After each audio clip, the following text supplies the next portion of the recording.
Good afternoon. How are you Hello, today? I'm good. How are you? Fantastic. Thanks. Must tell those that are watching us Happy Valentine's Day today, I guess. So I Happy hope you're all Valentine's having Day. a hope you're all having a lovely day. And so we're going to talk about all things love today, and we're going to talk about how much you love estate and succession planning, and going on the estate and succession planning journey. So Michelle, this is right up your alley, and Yep. what are your thoughts? I think we've written down a few topics here, but one of the first things is really how do people get started? I guess is your thoughts on that? Yeah, so I think this is the sort of topic that people are very quick to procrastinate on because, firstly, you don't want to think about dying. But also there seem to be other pressing things in your life that you need to focus on. So it's really easy, I find, for people to push it aside and not deal with it. But I would encourage everyone to deal with it. And how to do that is by just contacting us or you to have a chat about what your options are. Yeah, absolutely. Procrastination, you're absolutely right. Let me think about that for a minute, though. So we'll see what. Sorry, that was my in joke for the afternoon. Very funny. I laughed. No, procrastination really is one of the things because Michelle, what I think happens is people see this as too big an object. They kind of think, wow, if I have to do my estate planning, I'll have to go and see a lawyer. I'll have to get all my tax returns together. I'll have to do a list of all my assets and liabilities. I'll have to maybe talk to the kids, or I'll have to speak to the financial planner, the accountant, the share broker, and all that sort of stuff. And they sort of go through in their mind. They've got this list of 100 things they need to do to get their estate planning done. And whenever that happens, it just looks like this big sort of wiry mess of stuff that they've got to do. So they do nothing. So it is one of the important parts of the whole process to make sure that we find ways to encourage people to get something done. And if I may say so, Michelle, what I find is to encourage people to get this done, you've actually got to scare the bejesus. Yeah. We'll say that. People actually have to be emotionally attached to being scared or being anxious about what will happen if they don't do it. You would know that people will ring you up before they go on a holiday and they say, "Oh, Michelle, I'm going away, I'm going overseas, and I think the plane's, everyone thinks the plane's going to crash for some reason, and so they say, well, we'd better go and get our estate planning done." Is that kind of where people come to when they talk to you? Is it sort of because of some random thing, or because Harry up the street died? Yeah, Harry up the street died. We're about to go on holidays, about to go in for some life-changing surgery, all that sort of stuff. A bad diagnosis, someone in the family with one of those things, and that's typically when we see people. And then it's often a bit close to the time where you need a bit more time to spend to talk with them through the whole process. So, yeah. One thing I learned years ago, Michelle, was that death for most people comes as a surprise. It's sorry, I know I'm being flippant about it, but it's that sort of topic you sometimes need to be. But I mean, people don't sit there and go, "Okay, I'm going to die tomorrow." They tragedies happen, bad things happen, accidents and all that sort of stuff. And it's not that people get time to say, "Oh, I've got 5 days, so I'll on day 3 I'm going to get my estate and succession planning done." And I think that the greatest thing we can do is actually, I call it emotionally. Emotionally, there's a word for it, and I've lost it now. But actually, getting people emotionally involved or emotionally scared that they need to do something. And when people read about car accidents, or someone in the family passed away, or somebody's been diagnosed, that's what tends to motivate them. So, yeah, how do they start their estate and succession planning journey? Obviously, they talk to you, they talk to us, and really, what I'd like to think we do from both our points of view, Michelle, is to simplify what seems to be absolute traumatic potential for clients and what makes them procrastinate, and that is that the issue is too big. And that was one of the reasons, I think you've seen our 9-step process we use. I'm a great believer in breaking down this whole process into 9 steps. So each one's like a bite-sized chunk. You're just doing a little bit at a time. And the other thing too, and I think this is important that people are watching this understands, is that when you delegate your estate and succession planning to someone like, your team or us, who will end up using you anyway, is you're actually delegating it all. Really, we like to think we have 2 or 3 meetings with clients. They're sitting down, they're probably investing 2 or 3 hours, and all the rest of it gets done by mainly you guys, contacting their accountants and everybody else to financial planners to get all the details. So the clients don't have to do that. By using us, they're getting that done, aren't they? Yeah. And at almost every single meeting, the first meeting I have with my clients, they always say at the end, "Oh, that was so simple. Oh, that was so easy. Oh, I didn't realize it would be so easy." It's just they've built it up into this terrible, difficult thing, and we can just ease your mind straight away. Give us an hour. Invest 1 hour and it'll all get sorted. That's right. Yeah. Okay.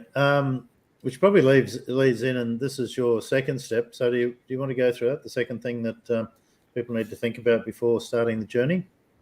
Yeah. So we would encourage people to think about a few things before they meet with us for the first time. So you don't have to have everything locked down. I'm giving this person this thing. Just concepts are good at this stage. What concerns you? Do you have worries about one of your children or about their future and how you might need to protect their inheritance? What do you want to achieve? Do you want to have some very straightforward equal distribution between your children, or do you want to have something a little bit more bespoke to deal with your particular circumstances? It's probably often we deal with trusts now in estate planning, so it's good if people have some idea about what a trust is and who plays what role in a trust, so we can build on that as we talk through with people what their estate planning is. And also really important is to talk about what they want to do with their wealth, not only when they pass away, but while they're alive, because that can really impact on what we do for them in their estate planning.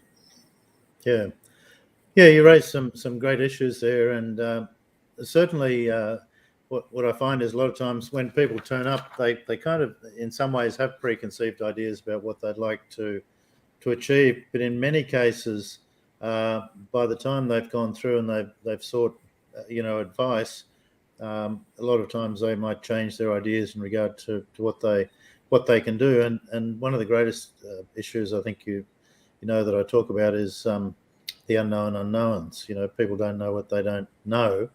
And for example, many times when you talk to people and say, we could introduce testamentary trusts as part of your estate planning process and whatever, and they go into a mental spin because they hear the word trust and think that's complicated, and they've got to set it up right now and all those sorts of things, which isn't what happens. But a lot of times people also, I find a lot of time mums come in and they're very set on equality between the kids, and that everyone should end up with exactly the same thing. And I mean, the truth is that in many times the fair thing is to make sure there's fairness between the children, not equality. If you've got a couple of kids who've contributed a whole lot, have been working in the business and getting involved in helping run the business or buying assets or buying properties, whatever, to build the value of the business up, there's a difference in what you would provide for those kids as opposed to the kids that just wanted to go backpacking around Europe and spending all your money.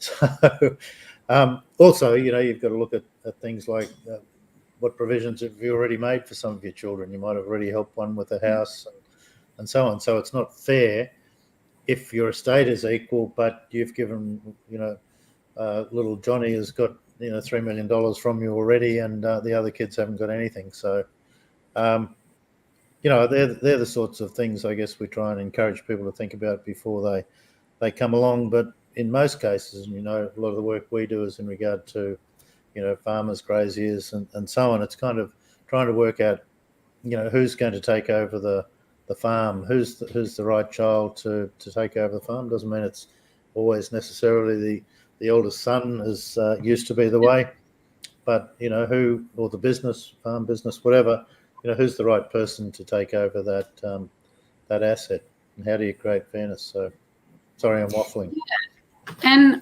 often equality, if you're talking about farms here, equality can mean having to sell a farm, which means everyone sort of misses out because the thing that everyone's worked so hard for is gone. Look, absolutely. And these days, especially with, look, I just have this saying, never equality, always fairness. Make sure you've provided for everyone in a way that's fair, because you don't want kids getting upset either, do you? You don't want someone who's worked their backside off for years and years, getting the same as everyone else when they're the ones that have contributed to half the value of the estate. So there's lots of things to think about, but certainly before you come in the door, it's really about who do you want to provide for, and in what sort of fashion? Because some people, sadly, they might have had a falling out with one of their children or whatever, and they come in and they say, we don't want Frida to get anything, and it's kind of like, well, you can't really do that, but maybe you can. Well, you can, but you can.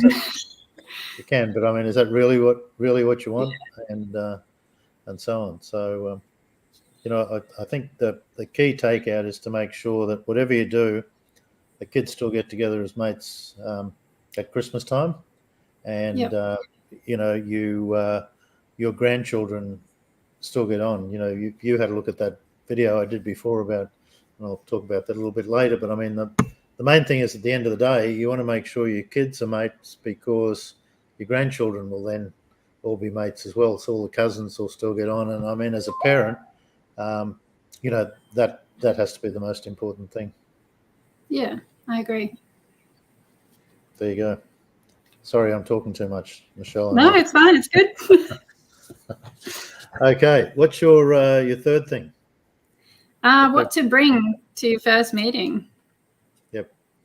So it's really helpful if, aside from having all of these pre-meeting considerations, if they can bring with them just as much information they have about any structures they've got, so any companies, any trusts, anything like that, any superannuation information, just details about what sort of assets they have and any debt that's over those assets. We usually, in a lot of our matters, engage with their accountant and their financial planner to get a lot of that information they don't have. But it's really helpful to know what we're working with from the get-go, so we can talk in real terms and help them right from the start. Yeah, it's interesting, Michelle. One of the things that I often suggest to clients is at least just turn up and know who to talk to. Make sure you know who we should talk to. You don't have to turn up with all the information. I mean, and sometimes that's one of the things that creates procrastination, is that some people like me wouldn't want to sit down and fill out 35 forms and search back through all their company documents and so on. And I mean, there's plenty of people like that. It's not just me, that would not want to go to all that trouble. But as long as you turn up to the meeting and you can tell us who we should talk to, I think that's half the battle, isn't it? So, as long as you know who your accountant and financial planner and so on, even that's a struggle for some people. But turn up and at least let us know who to talk to, so that we can then go away and get the information together for them. As I say, it's all part of that delegation thing. Turn up, make it easy for yourself. Turn up, tell us who to talk to, and we'll get all the information together and then make something practical from that. Yeah. And I also find this is the point in time where people realize their name they've been using their whole life is not the same name they've got on their birth certificate. Not that you need to bring your birth certificate, but this is when people look through all of the documents and find these things out. And yeah, You're having a go at my first. You're having a go at my first name again. Oh, I don't know what you're talking about. Yes, it's interesting, when you because these days, if you fly or do anything like that, don't you? Your tickets all have to be purchased in your first name, which my parents, God bless them, gave me and never used. So, but anyway, they're the sorts of things that are important. Absolutely. In fact, knowing what to bring, and some people can overthink it too, and be. A lot of times they go, what do we need to bring? And they turn up with folders full of all this stuff. And really, we don't need all that much information as long as we know who to talk to and generally what your structure is. I mean, I think the most important thing, and Michelle, what I've always said to clients is, I just want to know what's in your heart. It's Valentine's Day, I can say that. I just want to know what's in their heart. In other words, if something happens, what are the things that would make their hearts sing, knowing that had turned out after they're not here anymore? You can you can get so bogged down in what assets are, what liabilities are, what the valuations are, and all that sort of stuff. But I mean, at the end of the day, I think it's more important understanding what mum and dad's hearts are telling them. And what they really want to happen for those that are left behind. What do they love? What do they care about the most? What are the most important things emotionally that they want to happen? Yeah. There you go. That's just good my point. I agree. So it's not just about the money, and it's not just about the assets and liabilities. It really is about the relationships. And I think, all of us in life should look a bit harder at that too, and work out how do we maintain the relationships, because when people are gone, you want those that are left behind, the beneficiaries and so on, being able to say, well, I really appreciate what mum and dad did. I'm really grateful for what they did. That was really nice of them that they thought about that. They know that little Johnny wants to go and learn how to be little Sally wants to be a ballet dancer over in New York. Hopefully not Johnny, but could be either. So, so the parents may have made provision for certain things like that as part of their estate planning as well. So when you're talking about what should they bring, if there's any things that emotionally or from a relationship point of view with their children that they think are really important, they're the sorts of things that they should turn up with. Yeah, absolutely. Yeah. We're firing along. Number 4, what do you reckon? 4, some of the common and less common things we see. So a lot of people come in a little bit anxious and stressed about their particular circumstances and think they're going to be too complicated. This is, again, another reason to procrastinate. Oh, well, I've got a child with a disability, so that's going to be too hard to deal with, or I've got a child with substance abuse issues. So they sort of think, well, I can't even deal with that, and I can't put that on somebody else to deal with. But these things are becoming more and more common. We see blended families all the time. We see separations, people who aren't good with money or know that their children are not good with money. Yep. And it's just part of you, what makes you you, and nothing like that is too difficult to work through. It comes back to the words we used before, which was it's what you don't know, you don't know. So people who turn up and they've got a child with special needs wouldn't know about special needs disability trusts, for example, that you guys can put in place for them. Kids with substance abuse wouldn't understand about testamentary trusts and putting appointors and trustees in that will make sure that child is looked after and isn't just going to blow all that money. It's probably a bad expression, blow all that money, cocaine. But that people aren't just going to waste. I'm a comedian today, I know. I don't even realise. But we want to make sure that people who turn up where kids maybe have substance abuses, there are ways where you can put that money in trust where it can be managed for a certain period of time. And a lot of times too, kids grow out of this sort of stuff. They finish university, they grow up, they stop doing drugs and drinking too much, and when that happens, then you can hand over control of a trust or the money to that child who's then in a better place. So there are lots of ways, aren't there, that you can solve these sorts of things. So, for example, you want to talk about special needs disability trusts and so on. I mean, that's something that you can do for people, isn't it? Yeah, it is definitely. But on the special needs and disabilities, we also need to look at what sort of support that person is receiving for their disability. So a lot of them receive disability support, pensions, and sometimes NDIS funding. So that's another factor to consider, even with the distribution of your estate to them. They may not need, and it may actually be detrimental to them if they receive money from you. So that's something to consider. And then whether to put money into a special disability trust for them if they qualify. So it can be used for them to subsidise.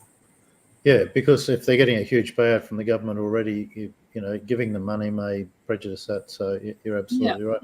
One of the things you just wrote down here in your notes too was blended families, and that's just more and more common all the time, isn't it? Parents, the blended families, and so on. And there's just a whole lot of I'm reluctant to call it moral and ethical issues, but there really are in regard to if mum and dad in a previous relationship have had 3 kids and they've created a wealth of many millions or whatever, or a lot of money, and then mum, for example, with all this wealth, marries someone from little wealth who's got 4 kids. If mum dies, does she want her wealth that she and the original father of those children worked hard and long for to be divided by 7 instead of divided by 3? So I'm not saying what the right answer is. I'm just saying, and over time that may change too, as people are together in relationships longer, that sort of outcome may change. But you need to have those conversations with people, and people need to know that they can, you can quarantine certain assets for certain children, can't you? And make sure, I keep coming back to fairness, making sure there's fairness between what the original parents created for those 3 kids, as opposed to prejudicing those 3 kids because mum then married someone who didn't have wealth, and not there's anything wrong with that either. So they're conversations which I guess, Michelle, you're working with people in blended families, how many different sort of outcomes can you come up with? Thousands. Yeah. I think that's the thing. There's no right or wrong answer. It's just you lay out all of the options and people will select what fits them best. A lot of people are prepared to just accept that they're in this relationship now, and potentially one will pass away before the other, where the other lives a much longer life and actually needs to use the joint wealth for the rest of their life. It might be depleted because of healthcare needs or other accommodation needs and things like that. So there is just so many options that will fit with what you want to achieve, and then something to be reviewed every couple of years. Yeah, absolutely. In fact, someone comes to mind straight away. Mother and father, different families, all the kids are still, there's kids everywhere, grandkids everywhere, and so on. And but also, why you review this is over a period of time. You might have been in a relationship for 15 years with, the first mother of these children and generated all this wealth. But it might be 20 years since you left that person and started a relationship with someone else. All of a sudden, the second family is now the family you've spent most of your life with. And, you need to adjust what you've done with your assets to that end as well. So there's certainly no hard and fast rules, but I think the greatest advantage in sitting down, Michelle, with people like yourself is being able to have the conversation, have someone from outside look in, because it's very hard when you're inside to come up with the right answer. You need, so I often say to my clients, I said, you're never going to solve your succession planning needs from within your family. You really need someone to come along from outside and talk to everyone individually who's never met them before, and that way you get an unbiased view of the world. Don't go and talk to the original accountant and solicitor who's known them for 20 years, because you'll just, you'll be buying into the narrative of the loudest people in the family. So it's important they come along and talk to independent people like yourself to make sure on the right track. You've come up with some good issues here today, Michelle. Thank you. So we're now into number 5. How long does it take to finalize your estate planning? Impossible. I like your answer to this. Yeah. There's no answer to this question. A piece of string. Yeah. It depends on so many things. But I guess the thing to be rest assured about is that it will be finalized to a point where you're comfortable. And then just, again, continue to review every couple of years. Just make sure it still works for you. Why do you think some plans take longer than others to put into place? I think because some people have not a few of the issues that we might have talked about, but all of the issues, as well as some people have a lot of their wealth tied up in things that are not necessarily in their own name. So their estate plan might be much more involved than just doing a straightforward will for them, for example. So those ones inevitably take longer than a standard will.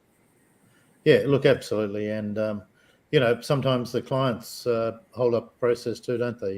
You're requiring information from them or feedback from them. So it's not always our fault. Yeah, true. No, that's fine.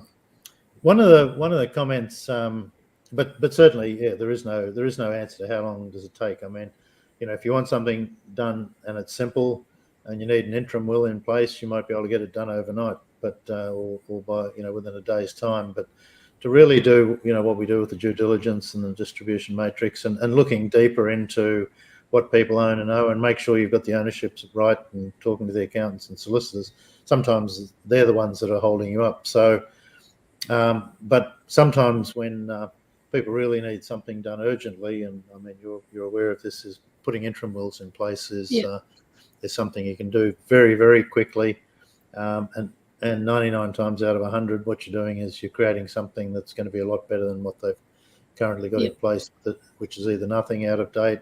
You have the wrong beneficiaries and all those sorts of things.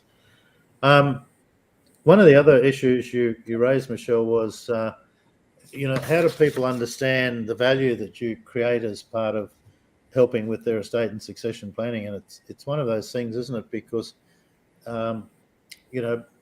for some it'll be inexpensive to get this done. People who don't have complicated structures and so on, it'll be relatively inexpensive. People who've got very complicated structures and high levels of assets, it's going to be more complicated, take more, and there'll be a greater investment required by them to get it finished.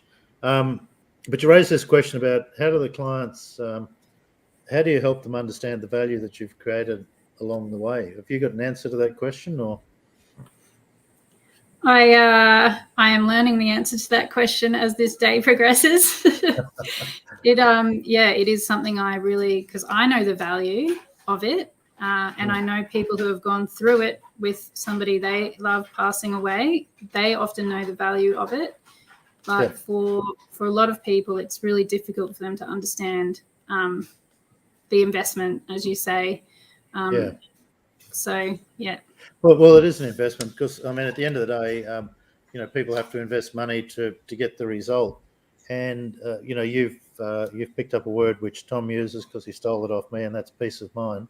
And one of the things that good estate planning does is it really does create peace of mind for families. So instead of people wondering and before they hop on their overseas trip and so on, wondering what's going to happen, you are making sure that people have peace of mind in regard to the outcome. But I mean, to me, it's always an investment, because it's probably going to cost just a tiny fraction of a % of your overall wealth to get this done, and you've then got peace of mind. Or if you don't do it and something goes wrong, I mean, other solicitors who love this sort of stuff rub their hands together if there's a contesting of a will or an estate or something like that. And it doesn't cost $10,000 or $50,000. It costs usually start at 250,000 upwards to go through a contested will. And that's regardless of what your asset base is. It can go from 250,000 into the millions to, just to contest a will. So you can invest, a small percentage now, or you can invest hundreds of thousands if you don't do it. But the point I've raised a number of times is, it's not about the money, whether you do it now. If you don't do it now, it's not about the hundreds of thousands of dollars that it's going to cost you in lawyers who'll be very grateful for you being so lazy and procrastinating. It's the grief that it causes between your grandchildren, the cousins, the nephews, nieces, and all that sort of stuff. Because what will happen is your children will argue and bicker and fight. They'll have a blue. They'll disconnect from other members of their family, and all of a sudden the grandkids are the ones that will fall apart. And I think for anyone watching this, the greatest regret you'd have if you passed away and you could look back and see what was happening behind you, would be that knowing that, all those children and grandchildren that you loved and cared for so much, a little bit of prevention could have created a loving relationship between all of those, and you've ended up with something bad. So, that's how I help people understand the value in something is you're creating harmony for the family, and your kids will all get together and your grandkids will still get together as mates. So, yeah, it's been a great topic. Anything you want to finish off with today, Michelle? No, I think that's covered everything I wanted to talk about. Okay. Well, I got through all your points. So that's the main thing. So anyway, thanks again, Michelle, for your time today, and look forward to catching up with you in a fortnight. For those that are watching, we do these each fortnight, and we're always looking for questions you might have, and we're happy to answer those, talk about those, and so until next fortnight, look forward to catching up with you then. See you, Michelle. Look forward to it. Bye. Bye.